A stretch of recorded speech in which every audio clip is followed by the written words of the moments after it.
Kana Vet Music. Kana Vet.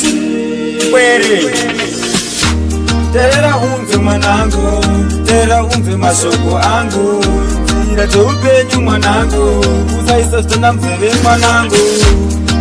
Kana wakanditerera mwanangu, ndokuti usaita losi.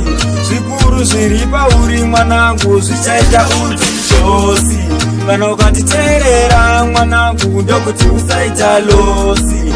Zvikuru zviri pauri mwanangu, zvichaita unzijosi.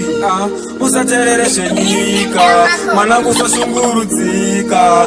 Unozviziva ini baba vako kuti ndiri kutambudzika. Anzi baba vako vanokudzoma, anzi vanoita kunge vane pfungwa shoma. Mwanangu ndinoda kuti uzonzi shoroma, pese pauchasvika vachakuti mukoma.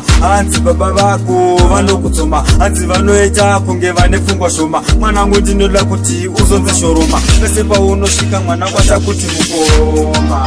Kana ukanditerera mwanangu, ndokuti usaita losi. Zvikuru zviri pauri mwanangu, zvichaita unzibosi. Ukasazvitanda munzeve mwanangu, ndaona waita losi. Zvikuru zviri pauri mwanangu, zvichaita unzibosi. Mwanangu dewadzidza nesimba, pazvichaoma pazvichanaka. Mwanangu pamoyo dei wasimba, mwanangu dei wasimba.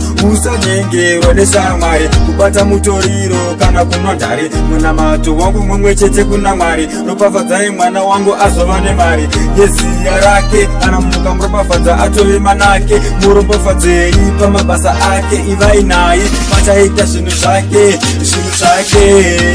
Kana ukaterera mwanangu, ndokuti usaita losi. Zvikuru zviri pauri mwanangu, zvichaita unzibosi. Ongorora nzira dzako mwanangu, kuti usaita losi. Ukasazvitanda munzeve mwanangu, ndaona waita losi. Kana ukanditerera mwanangu, ndaona waita bosi. Ongorora nzira dzako mwanangu, kuti usaita losi.